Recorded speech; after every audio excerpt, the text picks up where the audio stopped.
The confirmed cases have crossed 5 lakh. The world's biggest cities are shut. Stock markets are in free fall. The Wuhan virus has triggered an unprecedented crisis in human history. The sheer scale of it is unnerving. One virus has disrupted the whole world. And this leads us to a question. Is the Wuhan virus the world's biggest intelligence failure? Did no one see it coming? Were these countries too complacent? By the time the world swung into action, the virus had already crossed most borders. And now everyone is playing catch-up. Well, almost everyone. There is one country that seems to have an edge right now. The home country of the Wuhan virus, that is China. There is no doubt that China was hit for weeks, that Chinese people suffered. But now China says it has contained the threat. So it's closing down borders and opening up businesses. Fewer cases are being reported. Factories are up and running again. Businesses will take time to revive, but they have made a start.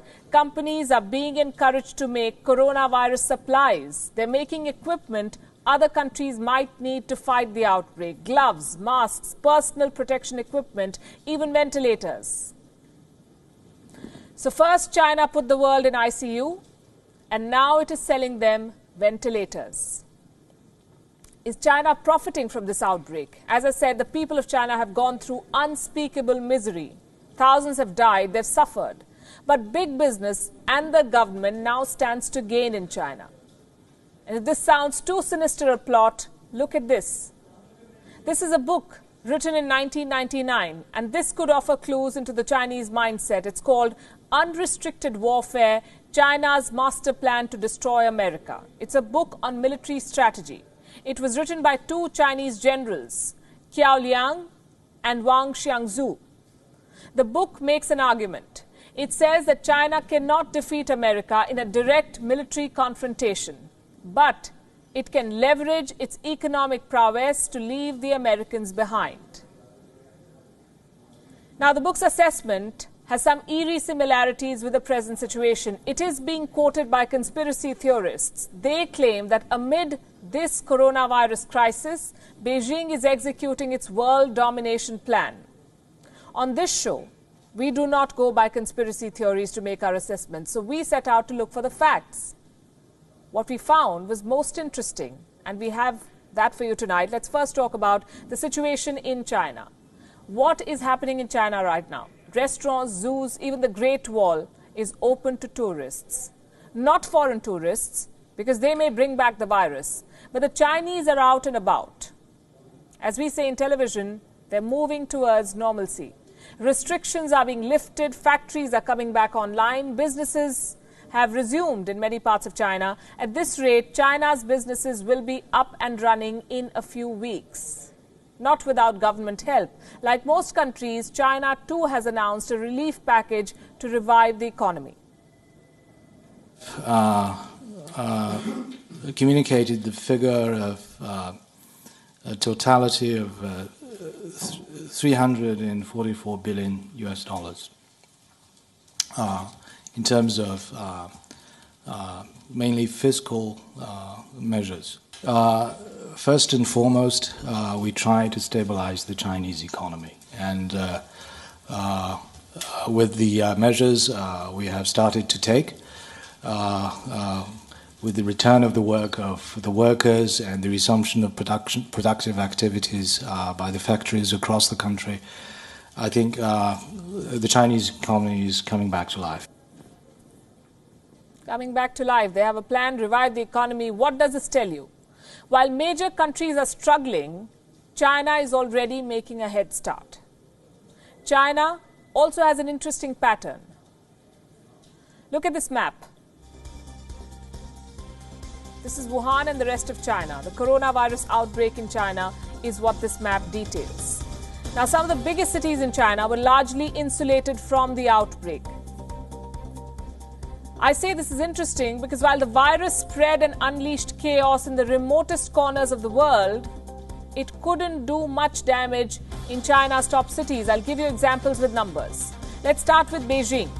Beijing has recorded more than 500 cases. 8 people died in the city.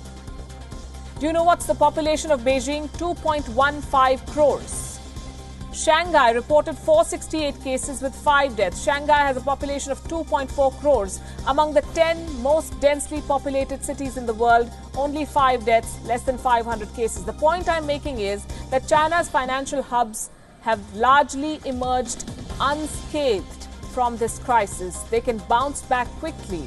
They're boosting business by creating opportunities. What does the world need right now? Personal protection equipment, masks, they're in short supply. Guess who's filling the gap? Chinese companies already at work to supply to the world. According to a report, almost 9,000 new manufacturers started producing masks in China this year. They began business in the first 2 months of 2020. China's daily mask production has crossed 116 million now. Many companies have overseas orders. They're selling outside China. One of the biggest companies is Dawn Polymer. This is a Chinese company. It supplies the fabrics used to make masks. Dawn Polymer has a 40% market share in China. And the value of its shares, the company's shares, has shot up by, listen to this, 417% since January. 417% in 3 months. The holdings of the company's founders now stand at a whopping $1.9 billion. The coronavirus crisis has only meant good news for their business. Here's another example of China creating opportunities from the crisis. Buying out distressed assets. Case in point, Australia. The Scott Morrison government is worried about Chinese companies taking over Australian businesses. Reports say Australia's Foreign Investment Review Board is now gearing up.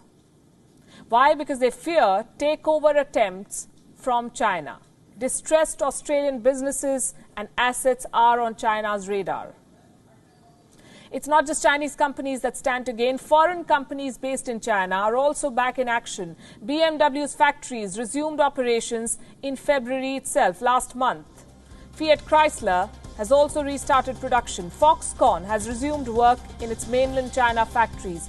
Foxconn manufactures for leading tech giants like Apple and HP.